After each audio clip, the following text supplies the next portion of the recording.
ఎవరు బక్కోడు? ఎందుకు physical appearance మీరు జడ్జి చేస్తున్నారు? ఎవరైనా ఏదైనా ఎమోషనల్గా డౌన్లో ఉన్నప్పుడు రెస్పెక్ట్ ఇవ్వండి, అంతేగాని పక్కకి వెళ్ళి డాన్సులు వేయడం అది చేయడం కరెక్ట్ కాదు. నాగసాయి మణికంఠ గారు ఎమోషనల్ ఇంబ్యాలెన్స్, సోనియా గారి domination, monarchy rule and over excitement. Bebakka గారు నిజంగా ఇర్రెస్పాన్సిబులా? శేఖర్ భాష గారు ఫుడ్ విషయంలో డిస్రెస్పెక్ట్ చేశారా? ఆరెంజ్ కోసం మాత్రం ఓ రేంజ్ గొడవ అయితే అయ్యిందనమాట. అవన్నీ కూడా ఈ రోజు ఎపిసోడ్ లో చూసేద్దాం.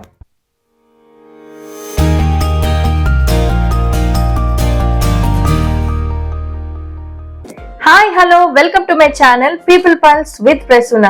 ఈ రోజు బిగ్ బాస్ 8 ఎపిసోడ్ రివ్యూతో మీ అందరి ముందుకి వచ్చేసాను. సో ఈ రివ్యూ ఎపిసోడ్ చివరి దాకా చూడండి, ఎక్కడా స్కిప్ చేయొద్దు.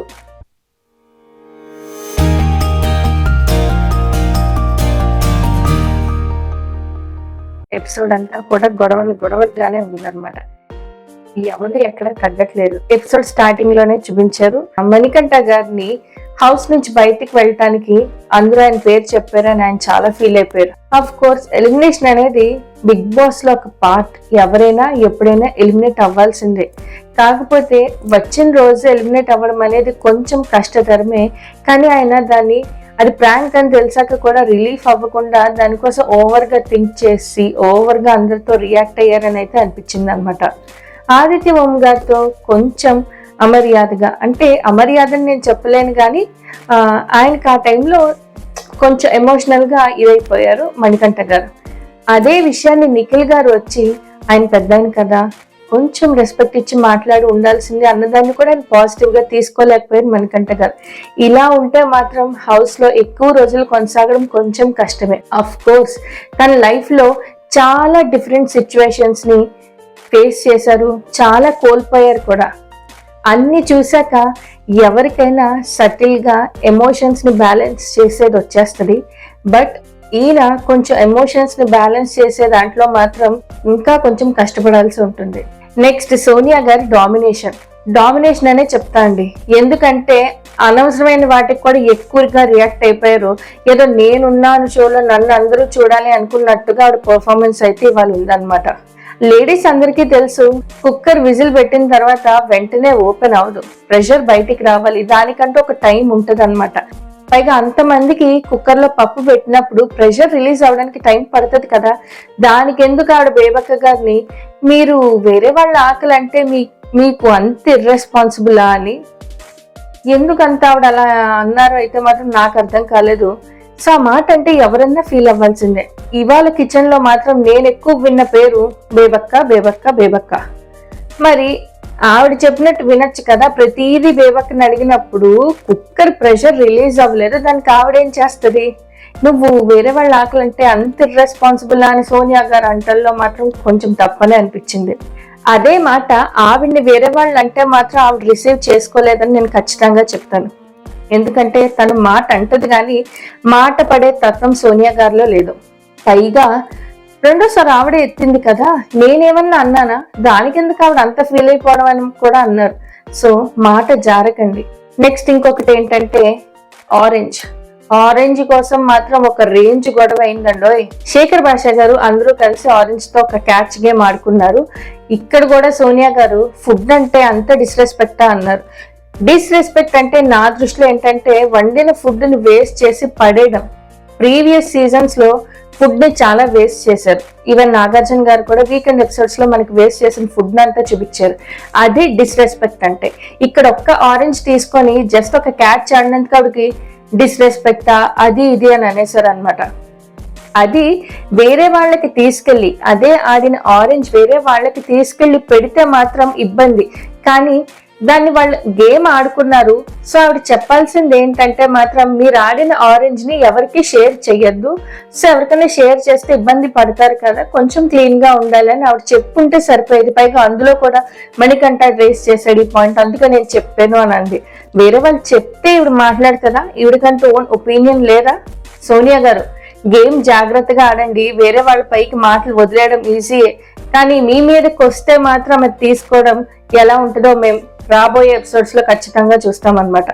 నెక్స్ట్ ఇంకా టాస్క్లు మొదలైపోతే ఫస్ట్ టాస్క్ థ్రెడ్స్ మీద నించుని బ్యాలెన్స్ చేయడం. ఆ టాస్క్లు కూడా ఎలా సెలెక్ట్ చేశారంటే నిన్నటి ఎపిసోడ్ లో టాస్క్ల్లో ఏ పేర్స్ అయితే గెలిచారో ఆ పేర్స్ కి ఈ టాస్క్లన్నీ పెట్టారనమాట. ఫస్ట్ టాస్క్ మొదలైన వెంటనే కాసేపటికే ఫస్ట్ వేవక్క గారు అవుట్ అయిపోయారు. కానీ కొంచెం ఈ మిడిల్ ఏజ్ లో ఆవిడ టాస్క్లు ఆడడం అనేది కష్టమైనా కానీ ఆవిడ 100% ఇస్తుందని అయితే మాత్రం నేను నమ్ముతున్నాను. టాస్క్లు కూడా బాగా పర్ఫామ్ చేశారు. నెక్స్ట్ ఇద్దరు అమ్మాయిలు నైనిక ఇంకా యష్మి గారు చాలా బాగా అబ్బాయిలతో సమానంగా ఆడారు. అబ్బాయిలకి గట్టి పోటీ ఇచ్చారండి. నైనిక గారు అయితే ఫస్ట్ అండ్ సెకండ్ టాస్కుల్లో కూడా ఆవిడ పర్ఫార్మెన్స్ నెక్స్ట్ లెవెల్ అనే చెప్పాలి. చాలా బాగా ఆడారు. దీన్ని బట్టి ఈజీగా తెలిసిపోతుంది ఏంటంటే మాత్రం టాస్క్ లో నైనిక గారు తీసేస్తారు, ఇంకా కుమ్మేస్తారని. ఫస్ట్ టాస్క్ లో నిఖిల్ గారు గెలిచారు and one of the chief గా ఆయన సెలెక్ట్ అయ్యారు.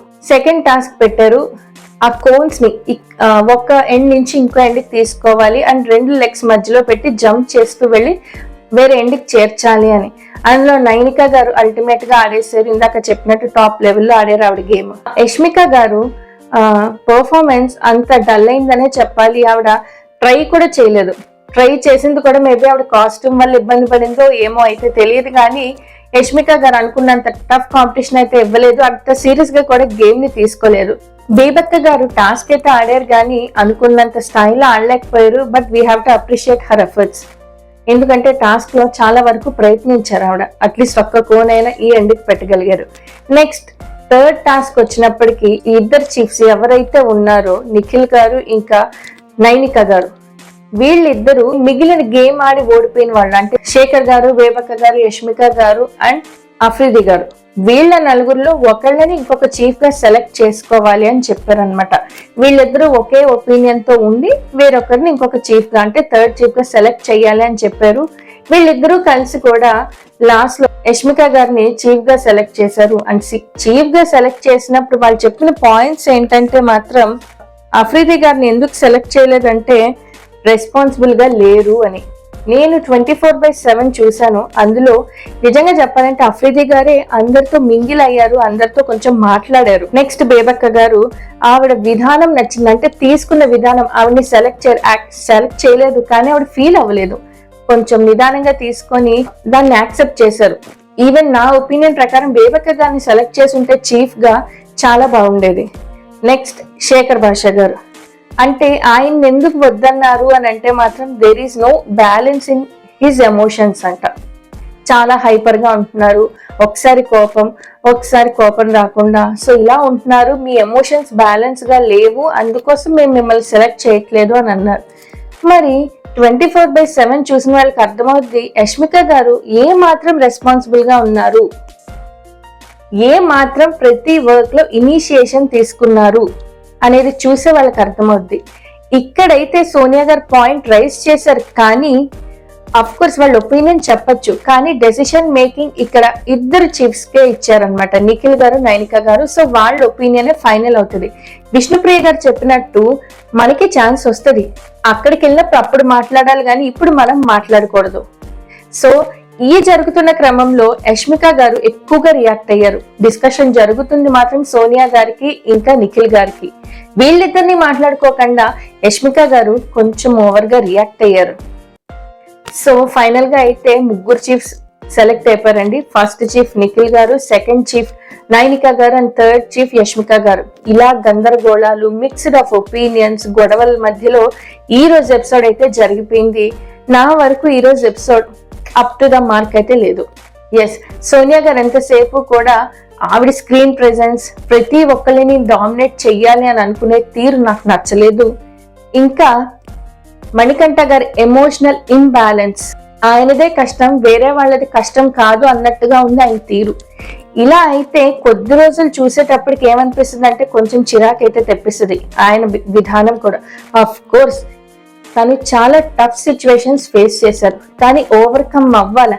అలాంటి సిచ్యువేషన్స్ నుంచి మనం చాలా నేర్చుకుంటాం. బట్ ఆయన అలాంటి సిచ్యువేషన్స్ వల్ల కొంచెం అగ్రెసివ్ అయిపోయారు, కొంచెం ఎమోషనల్ ఇంబ్యాలెన్స్ అయితే ఆయనలో కనిపించింది అనమాట. పోను బిగ్ బాస్ లో ఇదే విధానం కానీ కంటిన్యూ అయితే మాత్రం మణికంఠ గారు కొంచెం సస్టైన్ అవ్వడం కష్టమనే చెప్పాలి. ఈవెన్ సోనియా గారి బిహేవియర్ కూడా ఇలాగే వెళ్తూ ఉంటే మాత్రం ఆడియన్స్ ఓట్స్ వేయలేరు, ఎందుకంటే చూసే వాళ్ళకి అంత మంచిగా అనిపించదు. ఇంకొక లాస్ట్ పాయింట్ మాట్లాడాల్సింది ఏంటంటే శేఖర్ భాష గారి క్లాసులో చమత్కారాలు తెలియదు కానీ అతిగా అనిపిస్తున్నాయి. ప్రతి వాటికి కూడా దిప్పాడుపిస్తున్నారు. బఫెలో మిల్క్ అంటే మాత్రం బఫేలో ఉన్న మిల్క్ అని, ఆ మిల్క్ తెచ్చి ఇక్కడ పెట్టారని, 6 కలిగిన పతిని ఏమంటారు అంటే చపాతీ అని. ఇవన్నీ కూడా కొంచెం అంటే చూడొచ్చు, జబర్దస్త్ చూసేసాం, మిగిలిన టీవీ షోస్ కామెడీ షోస్ చూసేసాం కదా. సో ఇంకా వెళ్లే కొద్దీ ఇలాంటివి చూస్తే మాత్రం కొంచెం అతిగా అనిపిస్తాయి, ఆడియన్స్ కూడా మాత్రం చిరాకైతే వస్తాయి. సో ఈ రోజు జరిగిన ఎపిసోడ్ అయితే ఇలా జరిగింది. అసలు ఇవాళ హౌస్ లో కొంతమంది ఉన్నారో లేదో అన్న డౌట్ వచ్చింది. అందులో ఆదిత్య ఓం గారు, ఆయన అయితే నాకు ఇవాళ ఎపిసోడ్ లో అసలు ఎక్కడా కనిపించలేదండి. స్టార్టింగ్ లో మణికంఠ గారికి ఆదిత్య ఓం గారికి మధ్య డిస్కషన్ జరిగింది అంతే తప్పితే ఇవాళ ఎపిసోడ్ లో అసలు నాకైతే ఎక్కడా కనిపించలేదు. ఇవాళ ఎపిసోడ్ లో అయితే మాత్రం ఆదిత్య ఓం గారు కనిపించలేదు. ఇంకొక ఇంపార్టెంట్ విషయం నేను మర్చిపోయాను చెప్పడం, ఏంటంటే ఎపిసోడ్ స్టార్టింగ్ లోనే చెప్పాలి. ఇక్కడ నిఖిల్ గారికి మణికంఠ గారికి సీరియస్ గా కొంచెం డిస్కషన్ జరుగుతున్నప్పుడు విష్ణుప్రియ గారి మధ్యలో డాన్స్ వేస్తున్నారు. అక్కడ అంత డిస్కషన్ జరుగుతుంటే ఆవిడకి ఎందుకు డాన్స్ వేయాలనిపించిందో నాకైతే తెలియలేదు. So respect for the people around us should be maintain. ఏమో చెప్పలేం, ఈ రోజు వాళ్ళకి ఆ సిచ్యువేషన్ ఎదురైంది, రేపు అదే సిచ్యువేషన్ వేరే వాళ్ళకి ఎదురవ్వచ్చు.